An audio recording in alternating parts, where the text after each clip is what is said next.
locked in as we go to 20 seconds, and yes. And it just turns out that the Akali played last week allowed Clutch to say, hey, that could be a flex, but Huni still plays it. So we're not going to move it around with where Damonte goes, but it is going to be in hands of Huni for the first time summer split. We all know Huni can play those kind of in and out assassin champions, so we should see him trying to make plays on the Akali. Yeah, and they banned the Rumble, which I'm actually happy to see that happen. Huni is a very good Rumble player, but I like him having a little bit more agency on solo killing people. So many times you'll see him trying to flank on Rumble and just trying to get as much damage down as possible, but Akali actually has some of that solo kill potential. Now can be seen out. I don't think we got any tethers in this game that we missed that would see here, but True Sight will find Akali in the Shroud, no longer extended as well by autos, so you have to be very technical when you get into your invisibility mode within that Shroud to do as much damage as you can. We are about to get into the match. It is Clutch Gaming versus FlyQuest, and we are on to the Rift. Big tanky supports. Should get some fights in the early game if it's not just Cody Sun fighting against the waves. WildTurtle farm it out. It actually is kind of nice to have a Sivir against a Trist. If you get Trist to her turret, she's always innately pushing, so it makes it a little harder for her to farm. Yeah, definitely looking for an aggressive bottom lane phase with the press the attack Tristana. It is something that WildTurtle has played a lot of throughout his history in the LCS, obviously being an AD carry basically since the beginning. And we will see a little bit more about FlyQuest as we have a sideline report with Obeli and Invert. Thanks, Riv. Invert, I spoke with some of your players yesterday, and it seemed like the focus for FlyQuest was on Gauntlet rather than on your remaining games to try to clutch playoffs. So with that being said, how do you view this game? We're taking every game as is. If we make playoffs, that's great. But for us, the long-term goal and kind of silver lining is making Gauntlet. So we're making sure we're showing our best performance on stage in preparation for that so that we can actually perform on stage when it comes to those really high-pressure matches for Worlds qualification. So then with that being said, how are you maybe using these games as preparation? I see Wadid is breaking out the Alistar, another champion to kind of expand his pool. Yeah, so we're expanding the pools a bit. That was a huge focus for this week. But as well, Alistar is just really good into Sivir because you can break the spell shield with the combo and still be able to get a good engage off. So we thought it was a good pick, and we figured they'd have high Sivir priority, so we leaned into that. Invert, thank you, and best of luck to you. Back to you guys.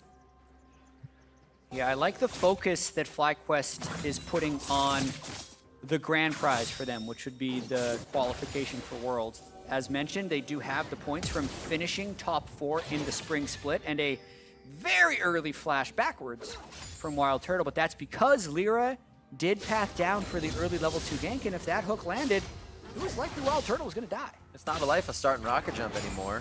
Many seasons.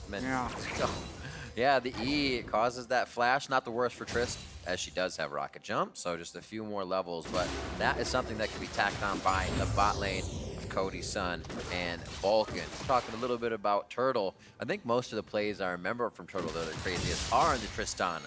Resetting over the wall into a base to fight the team by himself, the Raptor pit fight where he gets a triple kill to put the team in playoffs, and even further in those types of games. Yeah. He usually steps up.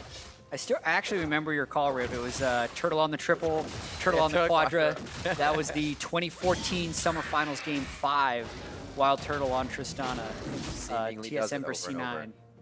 Go watch that if you haven't seen it. So good. If you're one of the newer LCS watchers, get a big splash of nostalgia watching the end of that series. It is crazy. See how they play it out on this one. The Tristana back in the hands of WildTurtle. We'll see if he can bring those memories back for us as well. 5K gold as it would be across the board with no pressure really to anything that came up with a kill just yet. You do have that flash down on the bot side as Damonte gets pushed in on his Azir that he'll likely be looking to get that up into the late game with. Yeah, and watching the top lane as well, Huni going to be playing this very aggressive as he basically seems to do. It's definitely been an off year for Huni, but if he can get the 2v2 actually going, it can be good. It's very hard to fight these guys 2v2. Lira is there before Santorin, though. Whoa, buddy. Into the turret. Nice Arctic Assault to bring Huni over the wall. 200 health for Santorin. This is also very big for Lira, having eyes on where and that Santorin has to go back. Yeah, I mean, Santorin had done the power farm to level 4, so had the level advantage, but because Viper wasn't in position to assist. He still gets pulled in over the wall. Kind of a crazy play there by Huni, flying into the turret, but not ending up to take that much damage. Back and forth.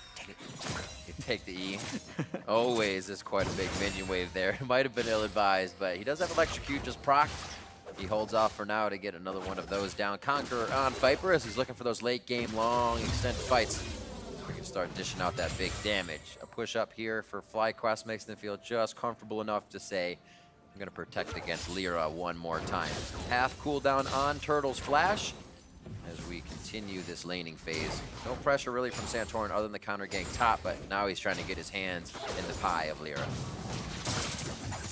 Yeah, absolutely. The efficiency of Santorin's jungle pathing, not something that necessarily talked about that much. It definitely can hurt him where he puts such a high priority on getting jungle experience, because that often makes you feel like he's invisible or hasn't ganked enough. Yep. But Santorin, very good at maximizing his experience, especially 1 through 6. Always does a very good job in the lead as well. I remember some of the Trundle games, he kind of just takes over and you're like, wait, where did that Santorin come from? I'm not used to that. When he does hit his stride, he keeps it going. Viper adding that pressure to Huni. It's always a bit different once the waves start to sway back against an opponent. And Viper's been able to use that pressure now to get Huni to go back. Teleports will be used back to lane as Viper's was during their gank. We'll see how they fare once they get back with items. Yep, that's the ebb and flow of the lane. Viper had gone back for the early double longsword, also utilizing the wave tree very well. Gonna try and shove in this cannon wave. I like the bait. Kind of trapped him in ult. He does have ult though. You haven't really had a chance for Huni to kind of telegraph the fact that a gank is coming. But whoa, Viper going under the turret here. He tries to get it and he does get a kill for himself, but he has to go down with that turret ramping up. A very aggressive play from Viper. Woo! When Irelia is level 6, it is one of the most devastating laners, oftentimes can turn around those 1v2s, and that's kind of exactly what happened there for Turtle. A mismatch back. What are we looking for? Where is Wadid? He's actually on the roam, and Turtle gets himself in a lot of trouble just before that flash comes back up. A huge all-in there by the clutch bottom lane, not giving Turtle a chance to respond. It would have to go back about 10 or 15 seconds to see if he saw a faked recall, but we're going to watch this one more time. Critically, Viper actually stacks not only his Irelia passive up to max, but also gets his Conqueror to full stack. So heals a bunch off of that R, actually. Ends up allowing him to take one that minion full turret shot. And did he auto a minion there? It looks like that minion has kill? damage on it for an auto. We'll see how this happens. So Turtle sees Cody Sun backing away, makes the assumption that Vulcan had also recalled or was roaming. Sometimes assumptions are right. Not this time. WildTurtle goes down. That one he made a fool of himself only. Yeah. No participants required. Huni to clean up a nice wave here, 53 to 48. That will put him over the CS of Viper, but there's no big discrepancy there. You're going to see big fights out of both of those players. As the team match finished up, Viper will always push that in.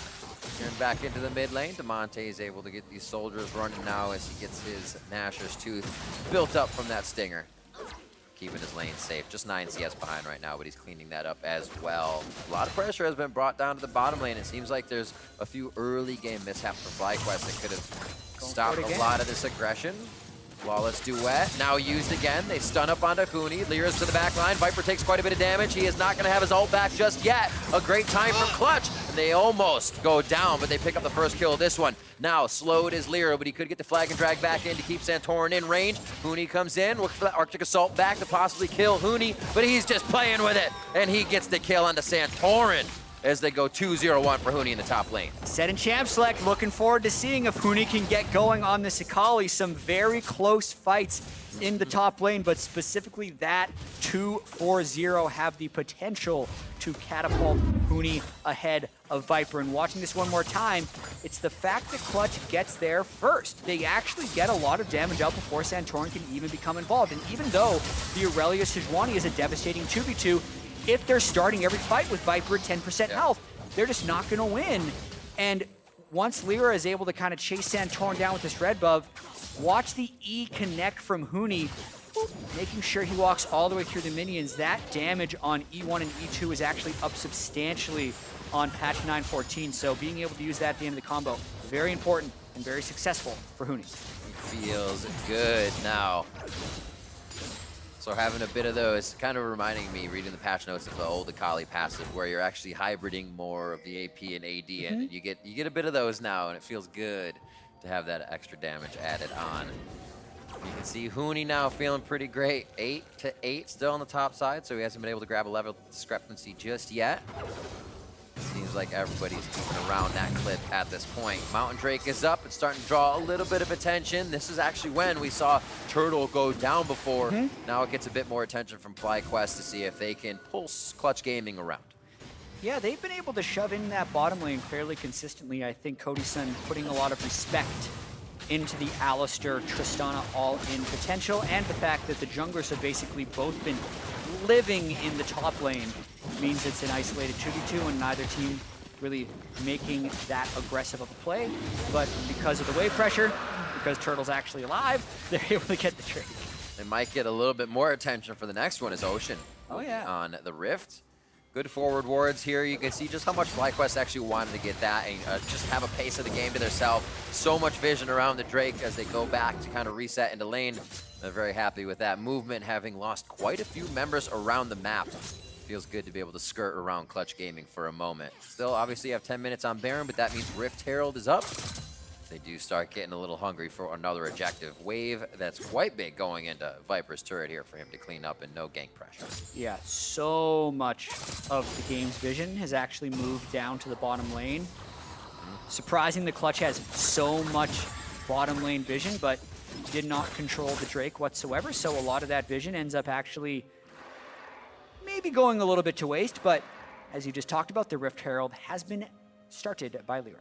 And this is a good sign for Clutch. I mean, in a situation where we're kind of talking about CLG showing a variety, not holding back, feeling confident, is two players on the team now showing that they can have carry potential on Akali. That's a ban you're definitely going to grab out of a team if they don't want to face it in a playoff situation. Huni now having a great game here. A fight's going to start. A perfect time for him and his power spike. And if he can get into this one and start cutting people up, it's going to be huge. Stopwatch goes on to Vulcan. A little bit of focus still on that Rift Herald. Who's going to get it? Oh, it's given over to Santorin. They say thank you very much. Now they have about 40 seconds to grab that eye. Who can get over the wall to make it happen? As Clutch is going to play a little quarantine on the river area now. I don't know if they're going to let it get in. Wadid says, don't worry, guys. I'll be able to walk in. They'll never grab the bull by the horns, and they are correct. FlyQuest walk out with the Herald. Yeah, I thought maybe we were going to see a bit of defense there, but then Vulcan, who'd already used a stopwatch and had 10% health, said, guys, I'm leaving. Yeah. Just give it over. Nice steal by Santorin, and good job by FlyQuest to not have any casualties in going for that steal. Pressure put on to Clutch now. Not too much that'll change the game until Herald is used, and we'll see where those plates go. Huni even backed off that first plate to kind of keep pace in lane. He wanted to get back, wanted to farm, didn't worry about it. So we've seen his intentions kind of be like, I want to get back, I have my items, right back to fighting with Viper. It looks like that's what he's going to do. Should be able to walk back here and save TP as it's pushed all the way up. Yeah, Gunblade up means even more kill pressure for the Akali. Need to pay a little bit more attention to Huni in team fights. Make sure he's getting as many passive procs as possible, because that's definitely one thing that separates the really good Akalis from the people that just play it a little bit of the time, because so much of the damage and the energy refunds are whether or not you're actually proccing your passive over and over again, which is a ring that Akali gets to see. You got to back out of it, back into it, to get the bonus damage over and over again. Swing your comment. Rift Herald mid, FlyQuest trying to stay away from Huni's Akali. Down to 2 plates off of this one, or 1 plate I should say, 2 plates gone. Oh, they get Pobelter. Vulcan not looking good either. Pobelter's going to go down as it's a 1-for-1 retribution. Shelly's going to go down in the mid lane as FlyQuest pull off of that. So not a full protection. They lose a member on the side of Clutch, but they can't push down the mid fully. Are you just going to pop him? Yeah, they're just playing. He knows the lane's resetting. Teleport's there if he does need to get back to lane anytime fast. And Huni's looking to keep it very pushed up. What a strange series of events in the mid lane right there. Is basically both teams are probably just talking about who they're going to be going for a kill on at the same time. It's just one guy got left behind on both teams. Pobelter gets 2v1, and then Vulcan as well gets caught down at the bottom. Watching this again, you can see FlyQuest setting up his play. Pobelter's just absolutely Pobelter gets caught as the rest of his team is going for it. The bait worked for both teams technically, and they both have a casualty. That's definitely a team. Yeah. Team. It's like, yeah, we got the kill, but guys, You were dead. right there. Clean up on the bot side. 4-3 in plates as 14 passes.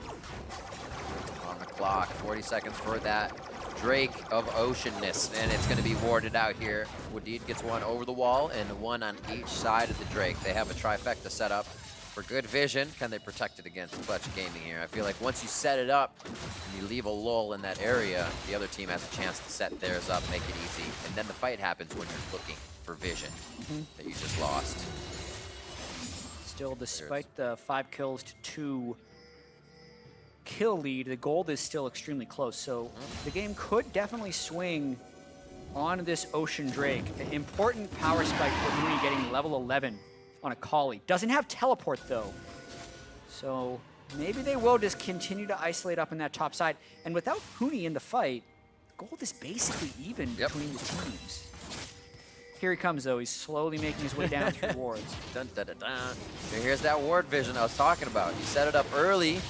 Drake has still a little bit to spawn, and Clutch says, we'll walk these wards out along with Ocean Drake, and that's their first grab with another mountain now on the docket. Huni back to top, didn't need to do too much. We were talking about this with Crumbs and Academy, and it's cool to see teams do much more like a baseball shift. Is mid goes to bot, top's going to go to mid, you kind of cover the base that was left open. It's awesome to see players do that and continue to push lanes and know what needs to happen as you're organizing around the map. Yeah, in baseball, it is often called rotations. There it is. That was a league term for many years. It was very commonly used. We, for some reason, just started calling it map movements or shifts, because any of those things could be the case. But yeah, it is absolutely kind of the same way you would see it in a baseball game. If any of the newfangled kids know America's pastime of baseball. But yeah, if the second baseman moves, then oftentimes the shortstop will go over and cover, and that's exactly what happens in League. If the mid laner moves, sometimes the jungler will go and cover. It's just to make sure you always have someone where they need to be. But a lot of communication is required to do that properly. Absolutely. It can't be an afterthought. Everybody has to be moving at the same time, and that's what's happening here with Clutch. FlyQuest, the afterthought, getting in, trying to defend. Turtle hasn't even fired one shot as his first one is an explosive over onto the jungler. Lira goes down, and they have found it. Now, WildTurtle has a reset. They can get the safety, and they weren't able to stop the dragon fight that happened, but they do come up with a kill for Wadid as they get out. Yeah, so many little explosive fights where one person dies on each side is keeping the game very tense. But as the fallout happens from this one, even though it was support for jungler, it does seem like Clutch has a little bit of the map pressure temporarily, but they decide not to push any advantage.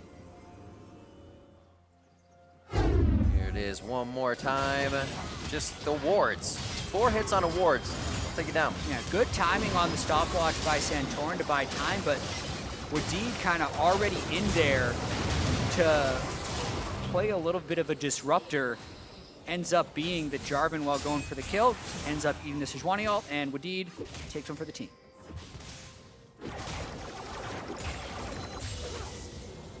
First outer layer of turrets getting pretty peppered on the side of FlyQuest. Mid looking hurt. Bottom is pretty cut up right now. They just can't get pressure on a Tristana. So that may not be the one to look at just yet. Yes, you get a dive.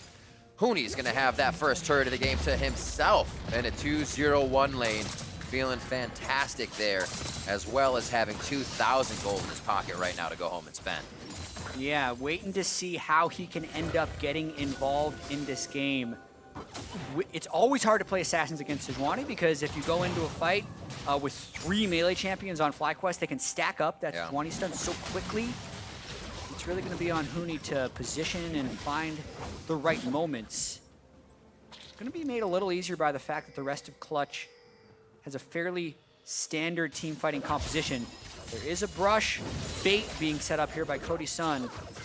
Wondering if someone's going to jump on him. Wadid has Sejuani near. Small movement here by Damonte as well. I want to see if he figures out where kind of Pobelter's going or he's making Pobelter move. They just go for Wraiths though. Nothing real tricky on either side. They know they stay mid, but you're right.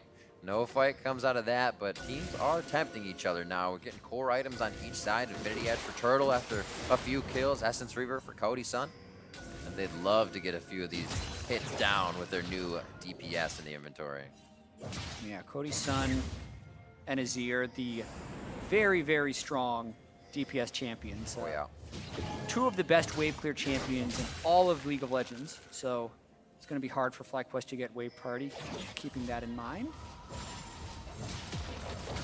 Another turret. This actually spells very good things. The fact that they can kind of mobilize around the map. See now, Huni has gone mid. He was just top. There's that rotation as the team flexes down towards the bot lane.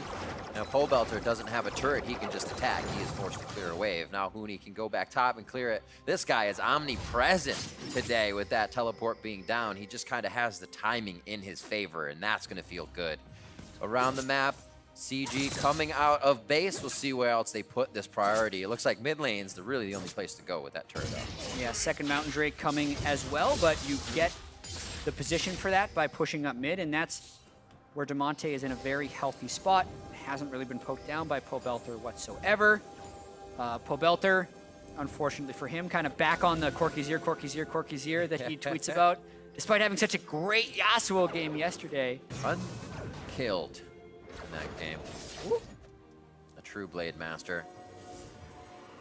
I wonder how much more they could flex on things. Obviously, Corki's a really good pick right now, but we know his old comfortability on Victor. And maybe he's not comfortable on Victor anymore, but we remember what they did in the finals 3 games in a row with things like that. That kind of thing's always wishful thinking, but you know there's awesome champions that he can put into that wheelhouse, or have in that wheelhouse. Here is the temptation for a Mountain Drake. Teleport finally comes in for Huni. He's had that up for quite a while now, just waiting for the right time to use it. He lands in a bed of wards that FlyQuest can see him on, so we'll see if he actually has an entry. A lot of damage going over the side of FlyQuest. Pobelter's almost dead right away as he flashes out of the situation. A great hit and a slow onto the team of Clutch Gaming. Remember, it's not a disarm as Viper tries to go in. He's still got to deal with the damage coming right back at him, and he can't do it alone, but he's left alone as the rest of FlyQuest have to fly home. It looks so good for so long in that fight for FlyQuest until Viper overcommits after FlyQuest had made the retreat over the wall. As you mentioned, Huni kind of teleported in and then just waited for the fight to start.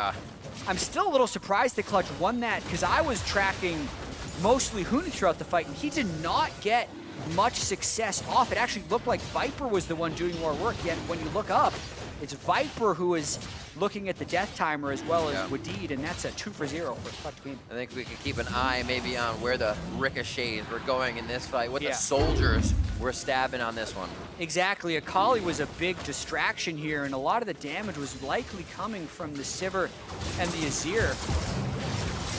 Seeing it right as Huni is getting engaged on. Ooh. Let's just assume that it was the Azir and the Corki Sounds good. that did most of the damage. I like it.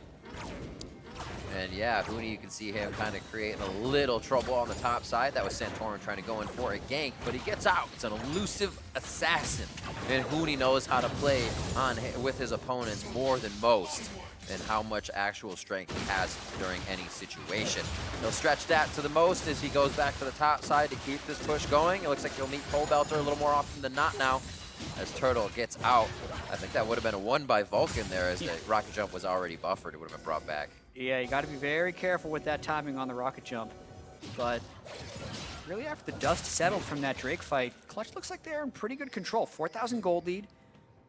We know that if the team they are playing is not C9, TL, COG, or TSM, they're 6-1. So still looking to maintain that consistency of beating up on the bottom 6 teams, which they are one of them, right? But they're very good against those opponents. Ooh, the flash dredge line, and that is going to be Viper down immediately. This actually opens up the map quite a bit. When you're down to second tiers, a lot of movement can be made. That next turret's very close, and so is the minion wave for Clutch.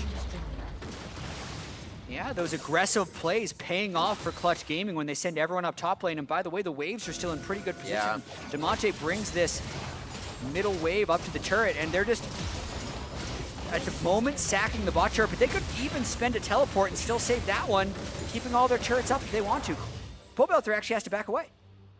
He's not going to take. He doesn't know who's coming down river. How fast? That is unfortunate. Yeah, we said they've been moving the vision around, but FlyQuest has had to move so quick, they didn't have a chance to place anything in that bottom side. It's all kind of off the cuff right now, and that makes it chaotic.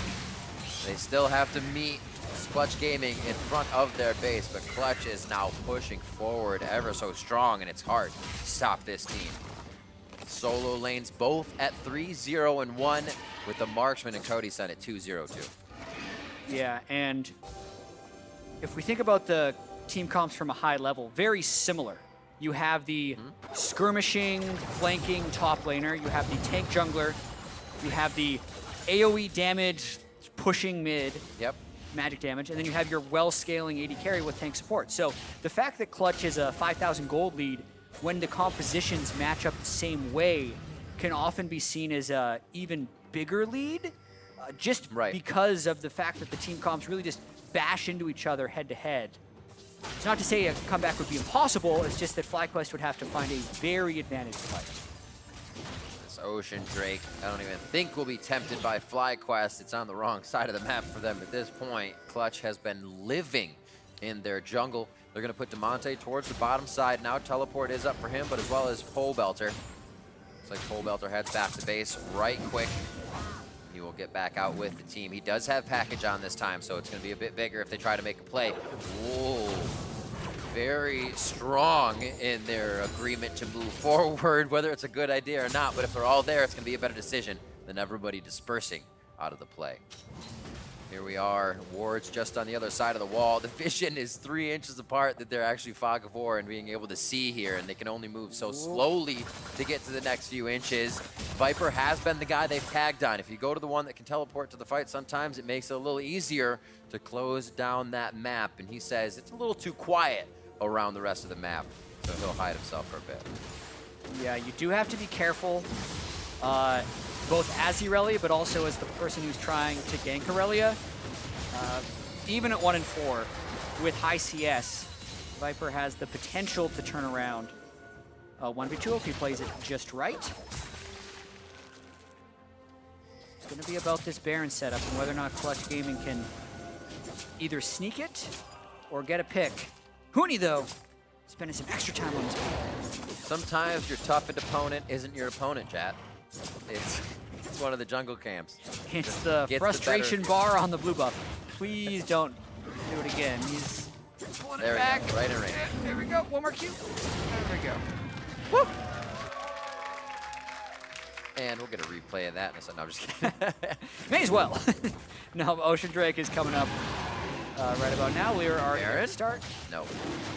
It looks like they were heading up there quick. They want to just set up positioning and use this time to ward. Ocean Drake for Clutch, though, means they can stay and play a little bit more for these fights that are happening on the map. And that will help them achieve kind of their goal. We heard Huni talking about the last game they won. In his interview, he said, why can't we just end the game? And a lot of times Clutch will have that moment where they're just hitting a brick wall once they get to their opponent's base. We'll see if they can actually put that one into play this time and get a good ending out of this. Yeah, I think a lot of the time it's because they haven't necessarily picked team comps that have engage tools, right? Huni plays 6 games of Rumble. Damonte plays a bunch of mid lane assassins. They've been experimenting with all this different stuff. It's interesting that here they actually do have the tools to close out the game fairly well. 2 good tank initiators, tons of DPS, a guy who can generate solo kills, and they're ending up playing it out kind of standard, just trying to do the little Baron dance right now. Does look good. You have the server to clear the waves. No need to do anything crazy if those waves aren't at your enemy's base. So here it's just soft pushing and waiting for FlyQuest to make the wrong move. It's great actually that they have Alistar and Sej, 2 tanky members, because it's coming to a point where you have to face check, and those are the 2 that are going to need to be doing it. Pobelter, even in between everyone, pinned out for a bit of damage there. You can see how hard it is for them to just move around. Yeah, it really is, but they are staying alive in the game. They've closing the goal lead around 6,000, making it difficult on Clutch Gaming to get something. Huni's a little low on energy. He can't actually take the fight, but is able to take the blue. When it's harder, it becomes easier for him. It's a practice. Backwards complex. Yeah, he had practice. Very quick practice. He'll have a bit more in 5 more minutes as well around the map. As the standard goes down, Clutch Gaming looks again to put down their awards. The security system in the side of FlyQuest jungle, who are slowly getting strangled out. We haven't even talked too much about the Azir Sun Disc that's being put down with Clutch being able to push forward. they get to set up base right outside on any of those down turrets. And now they tempt Baron. Vulcan's gonna be the meatball. That Quick was take. fast. Here's Huni though, the flank. Oh, I think they know he's there. They maybe saw TP from the bot side. He says, blast cone away, thank you. It does not go for mission impossible on that, but it's only a matter of time now. Let's see how Clutch sets up a push now with the Baron minions. Yeah, really nicely done to be able to get that Baron though. No chance of a steal. They bounced Santorin out of the pit before he'd have a chance for it. And then even if he would have gone in for a 50-50, they were well positioned to take the fight because they didn't take any damage while doing Baron. Also looking at Cody Sun, he's really farmed in this game. That's a 100% crit Sivir right now. So those got ricochets, 2K more than Huni right now. yeah, Macaroni. he is really farmed. And it's taken a little bit of the CS away from his soul laners, but with just how strong Sivir actually does scale, he's hitting the fabled 500 CS Sivir win condition, 6-item Sivir, pretty early on. It's like a 1v1 condition, 100 CS. Once he hits 500, all the minions pop in that game. That's it. We'll see if he can get there. It'll be quite a treat. He's only 4 away from 400 this game, even a number we don't see very often in any game. As Wadid goes in, oh boy, this looks like it was kind of a go for broke. They had the TPs coming in on the back, the package goes through, but that is Pobelter going down as nobody else can get over the wall that fast. Viper does come in for a very nice kill, and Clutch definitely has to reassess this fight. Huni, in the meanwhile situation, taking down the top inhibitor turret for himself. And now he's gonna be able to go for that next objective. And they cannot take it down with the amount of time that FlyQuest has given him. You can see why FlyQuest went for it, though. Huni's pushing top lane without teleport, so they saw an opportunity to try and get a big win. They do actually get a 1 for 2, but it cost them, likely, this inhibitor. Right there. Almost. Never. Quite as much damage on Cannons were knocked down a little bit when you were gone, chat. It's cool. You're back, though. Infernal Drake coming out in 50 seconds. Again, something that Clutch just picks up his resources on the map here as we see what the engage was. So wards are being placed down these lanes just for late game plays. FlyQuest is keeping their options open, but the windows they work with are small. Yeah, double TP onto that ward. But the package takes Pobelter all the way into the danger zone, which is the rest of Clutch Gaming. Cody Sun was out of there. He wasn't even thinking about the fight. By the time Pobelter goes down, he's basically in the river. So Clutch Gaming not even really trying to turn that one fully around. It's out of control. It's crazy. Can't be flying like that. 32 minutes on the clock. We'll see now as they push into the base. Top lane's going to be pushing itself. That means Huni's bringing in the mid lane. A fantastic game on this Akali. Like we said, the Akali was played by Damonte in their previous game. Just flexed around this one to have a bit of fun in champion select and throw off their opponent. And doesn't seem to be doing any worse in the hands of the top laner for Clutch now. They have quite a lead stepping up to the door of the last 2 inhibitor turrets. Yep, 17 seconds left on this Baron, but another fight goes in for FlyQuest. Once again, it's going to be Santorin in first. He's actually, or Wadid rather, staying quite alive Damonte with that will on. Lira gets himself to the back line, and now Cataclysm out of Santorin, one of the tankiest members. Pobelter can't find the targets to keep hitting one after the other. They have to keep changing and switching, which isn't allowing that damage to stick on the priority targets that they want. And now Huni goes to the mid lane with the rest of the team attacking the bot side. Here's a kill coming up from Pobelter, misses the missile going through the shroud, and it looks like he stays alive. That is Huni. As they go for more across the map, Clutch Gaming is ever so slowly making more marks onto the base of FlyQuest, but not finishing yet. Yeah, getting a little tense there as they felt slightly out of sorts towards the end, but if you just look at the total map destruction, Right. it'll look like mission accomplished for Clutch, even if there are a few more casualties along the way. Watching this one more time, FlyQuest is successfully getting Damonte. Watch this accuracy there from Santorin, killing him in the CC before he has a chance to shuffle out of there.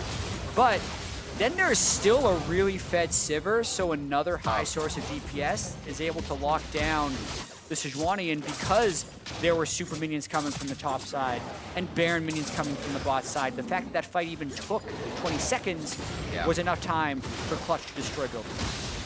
Now is the time that game needs to end. Huni asks, why can't we? We'll see from here on out if that starts to be true again. They finally have the base broken. The last few engages could have been the Nexus, but it seems like Clutch is playing it ever so patiently as they take more and more. Wadid in the perfect spot. Yeah. He's got himself swept. He's going to want to Hex Flash over that wall and then try and get a flank onto Cody Sun or Damonte. He holds off on that, but he can keep trying. He wants to get vision on at least Cody Sun. Yeah, he wants to make sure he doesn't then just get collapsed on, so he wants Clutch to commit a little bit first. It's a last-ditch effort. It would be now if he goes over the wall. If he's still there, the ward gets seen out on the right side by vision of the pink ward, but we still don't have eyes on Wadid. He is. Oh, the flag coming in from Lira. And he's found. Absolutely ridiculous. The team's going to turn around. They are on the hunt for some beef. And Wadid is in a real bad spot. Pobelter trying to fire over the wall if he can do the damage necessary to turn this one around, but they can't find the targets as the vision is also denied for that fight. And now Clutch have their eyes on the prize. Being a secret agent is a very dangerous job. That's the downsides that people don't tell you about in most spy movies. Those are only the successful stories. This is more like what it's probably like. Wadid making that attempt, mercilessly getting killed by everyone who very clearly saw him after they Hex-flashed over the wall. Going for the real life Wadab on Clutch Gaming. Oh, man. Did not work out. Now it's going to be Baron here coming in for CG Squad. It's going to be a hell of a steal. Santorin can make it. The damage is going down too much, and they're just kind of trying to clear out wards in the jungle of FlyQuest. Clutch, really strong right now, and nothing should stop them on their way to the Nexus. Yeah, Cody Sun, get rid of those pesky boots. What's he gonna grab? More boots, just a different kind. I like it. Ninja Tabi, to make sure he doesn't get one shot by the Corki or the Trist, since he has enough attack speed from his lethal tempo and double zeal items. Here we go. This could set up that final push, Riv. Stopwatch plays for Pobelter and Viper. Keep an eye on those. I'm only seeing one for Damonte, and that's a used in Vulcan's inventory. Zanya's though, Huni, he'll be going over and over with that as he teleports to the top lane, quickly adding pressure as that just comes in. And how do FlyQuest stop this one? Pobelter quickly getting damage. I'm sure he hopes that was one of the champions. What a hit there that he can do now. We were talking about late game Corki wanting to get to this point, and you're not going to get much more than this at level 18.